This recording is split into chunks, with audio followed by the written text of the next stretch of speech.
Hi, everyone. Tristan McIver here, Program Advisor at AMC NPO Solutions. Today on the Not-for-Profit podcast, we welcome Jessica Sikora, who is the founder of SUPERBANDS.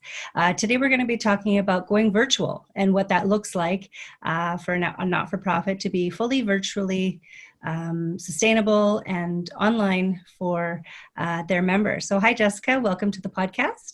Hi, thanks for having me. Hey, Jessica, please tell us a little bit about yourself and also about SUPERBANDS. Yeah, so I am the founder of a nonprofit called SUPERBANDS. We actually recently got our 501c3 status, but we have been operating on a very slow-paced level since 2014. The mission of SUPERBANDS is dedicated to building a community that lives at that intersection of music and mental health. So a very unique kind of combination and where those Venn diagrams kind of intersect.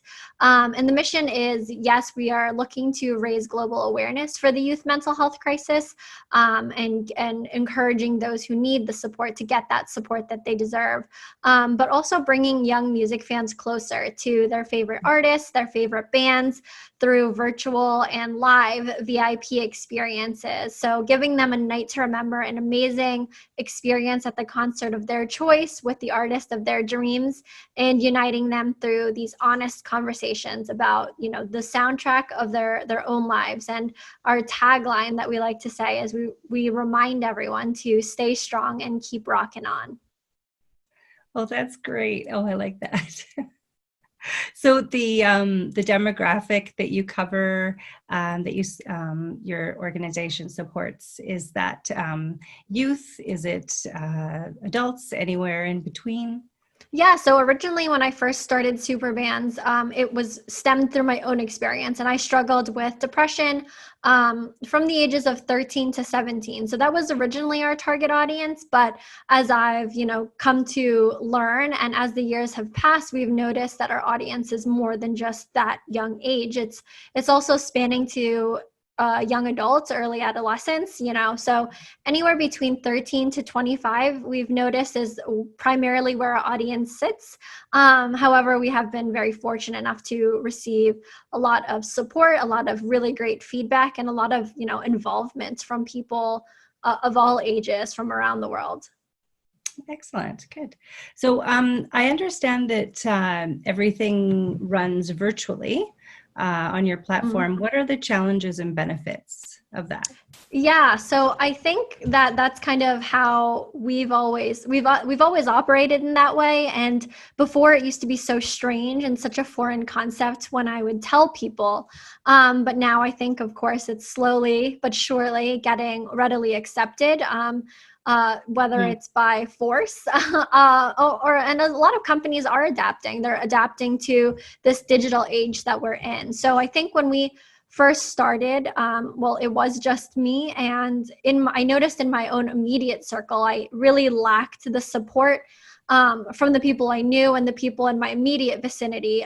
Ideally, when I first started it, I would have loved to have, sit down conversations with people, but as a nonprofit, you really want to connect with people who are passionate about your mission, who really resonate with what you're doing. And I was finding that was everywhere from around the world, miles away from where I lived. So I did try to look into what ways can we collaborate. And before, there were pretty limited tools. There were things like Google and social media, which is how we have been able to unite so many people.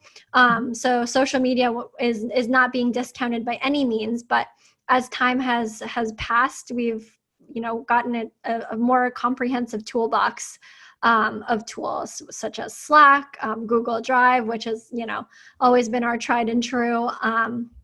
Asana and Basecamp for project management. So there are so many different tools. And I think one of the biggest challenges is our team is relatively young. And it being virtual, I think you kind of lack those real connections that you might get almost immediately when you're face to face.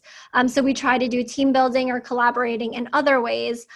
We try to just have those type of water cooler conversations on Slack and ask, how you're doing, how are your pets, how is everything going? But it is difficult to establish those connections. And it definitely takes a lot more time on a virtual basis. You can't always, as a virtual team, you can't pop in on people and ask how they're doing. You really have to dedicate time to figuring out your project management and organizing things. So definitely has helped me become more organized in the sense of running a virtual team. But something that I think that I kind of touched on earlier that is amazing about having a virtual team is I wasn't forcing people in my local community to fit into this mission and vision of SUPERBANDS. It was people coming to me who resonated with the mission. So our team they're 100% passionate about the work that we're doing as a group. They're bringing in so many different ideas based on their experiences from around the world, the different ages, the different backgrounds and socioeconomic statuses. Everybody has something to bring to the table, but the one thing that unites us is how passionate we are about the work that we're doing. Yeah, that's beautiful. I mean, we use Slack as well, and that definitely has helped us with the remote team building and celebrating each other. You can do the hand claps and the thumbs up, right? The emotions when we're on a call, say a Right. Zoom Yeah. call, let's say, as well, which we've been using for a long time as well. So with your staff, how did you find your staff? Because they're mostly virtual, as you say. Are they in different areas of the country? Are they in different areas of the world? Yeah. So originally I was just thinking of posting kind of a call to action on social media. Social media was our very first method of not just collaborating as a team, but really getting the visibility out there. Even before we had a website, we had a Twitter, we had a Tumblr account. We were born on social media, essentially. So that's how I was initially planning on getting the word out. And we still do that. We still do have our calls to action. But actually, more often than not, the people who are a part of the team or who have been in the past have come to us because they found us. They found us online, and they really felt connected to the mission. They really felt that they had the ideas to offer. And for me, I really do put a lot of weight on the passion more than the experience, more than your area of expertise, because if you care enough about something, you can make anything happen. So most of the time people have come to us. One of the people on our team actually has been following SUPERBANDS since 2015, 2016. And she lives in France.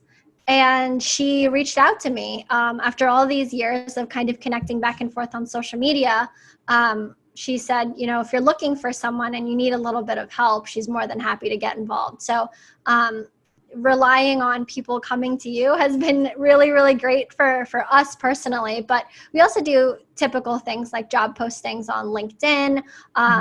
Internships.com is a great one for younger individuals who are college aged.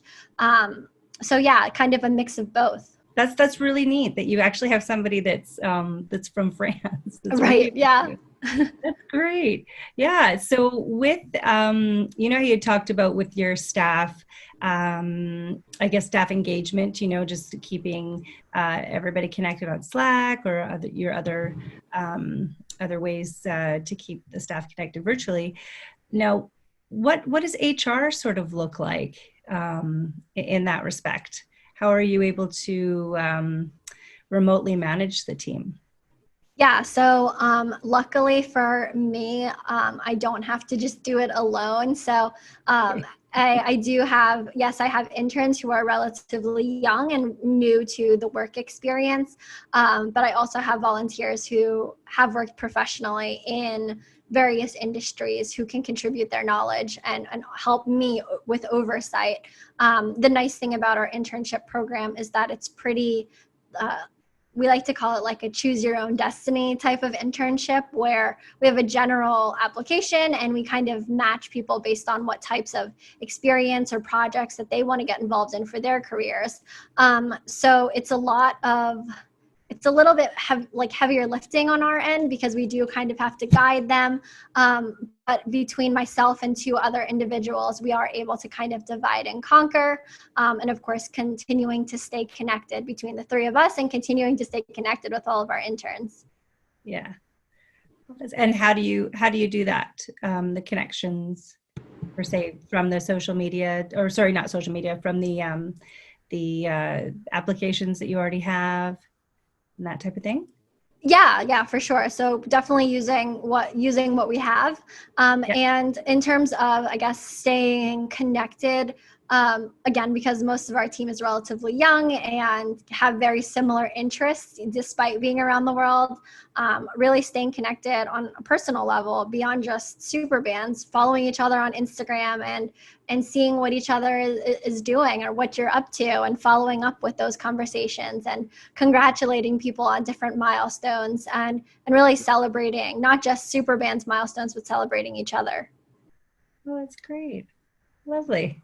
So with connections, it sounds like you've sort of made connections by just having your content out there. So in the industry, what sort of tips would you share for others that could generate more contacts in their industry? Yeah, I feel like I used to be on other social media networks like Instagram, Facebook. I used to be on those pretty regularly, but LinkedIn has become my favorite social networking tool, honestly, in more ways than one. I've been able to build, friendships that way, but really being able to develop connections with people who are in the industry that we want to go after. So media and entertainment is such a big, broad world that I personally don't have any true connection to beyond SUPERBANDS. So how is someone like me from a small town in New Jersey, how can I break through such this big industry? So being able to connect with people through LinkedIn and reach out to people in the appropriate industries, the right companies, a lot of it, more often than not, is a shot in the dark. But if I could give any true advice, it's, you never know until you give it a shot. So I think I've sent maybe over 1,000, maybe over 2,000 LinkedIn requests, messages, hoping that someone will give me their time of day or really see the potential. And, you can't let it affect you if they ignore you or if they reject your invitation. But you'd be surprised at how many people will give you a shot or will really, really resonate with the mission and have given me, 30 minutes, 60 minutes to tell them about what I'm doing, or advisors, not even on a board member level, but just providing advice, giving me feedback.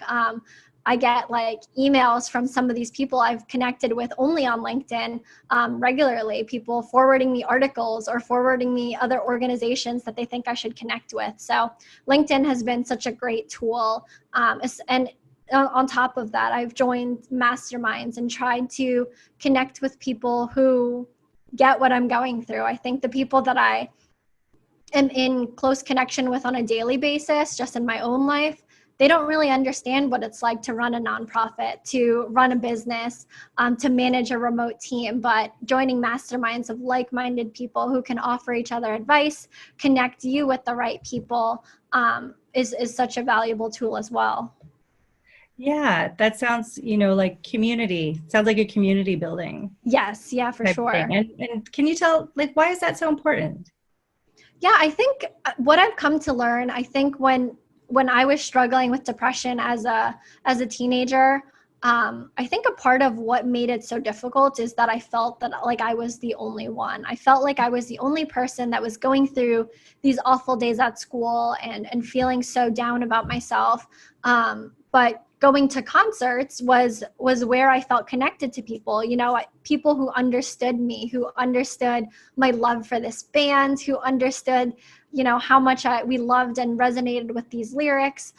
So I think that was my first kind of encounter with what the power of community really is. And as I've kind of come to grow SUPERBANDS, it's so simple, but just connecting people with each other and creating this organization where a teenager who feels like they're alone realizes that, hey, there's thousands of people around the world who are dealing with this just like I am, and I'm not the only person. So being able to encourage each other through our favorite songs, but also just, I think there's always just been the strength in numbers. And I think that every person should have a community, whether it's in person or maybe a nonprofit like SUPERBANDS kind of cheering them on and standing behind them. Yeah, absolutely. Now, so you touched on a few things of how you'd keep this community engaged. Is there anything else? Because you'd mentioned LinkedIn or sharing your information. Are there any other ways? Yeah, so keeping our supporters engaged is a tricky one because we have a relatively young audience and everything is changing, right? Like they're between the pandemic currently, but also things like going back to school or different observances for mental health. Like, for example, September being Suicide Prevention Awareness Month. There's a lot of moving parts. So being able to juggle our content and really pivot based on what we see as performing better or what more people find value in. So whether it's posting educational resources and articles, but also maybe sharing news about, one of the top bands that people in our supporter base care about, or asking people for their feedback about a new song that was released, or encouraging them to send an encouraging tweet or an encouraging message to somebody. So really not just posting things, but trying to open up that two-way conversation and engage them directly has been very, very important to us and very valuable more than anything. Yes, absolutely. Yeah, that's interesting about kids going back to school. Like here, I'm sure it's the same thing. There's a lot of challenges around what that looks like, and if they're going to have their peer relations, and yeah, it's interesting times. Yeah, right now, it's definitely a whole new world, and more than anything, not just the health scare of returning to school, or maybe the struggle of physically doing school from home. It's the mental capacity or the mental turmoil that this could cause, or the stress and anxiety that this could cause. Really trying to tie everything back to mental health and open up that conversation, because it isn't talked about. We've come so many years since I was a teenager, but we still don't talk about it. We still have a little bit of taboo around it, and it is a little bit of a unknown space. So really trying to just normalize the conversations and do it in a way that really resonates with teenagers, which is music and pop culture and entertainment. And me too. Yes, yeah, same. I love listening. My brother played this song for my son last night, and it was really cute because I had no idea what it was, but it was such an uplifting song. Yeah. And this band apparently only did this one song, but yeah, no, it's amazing how music can change and uplift your mood, Right. Yeah.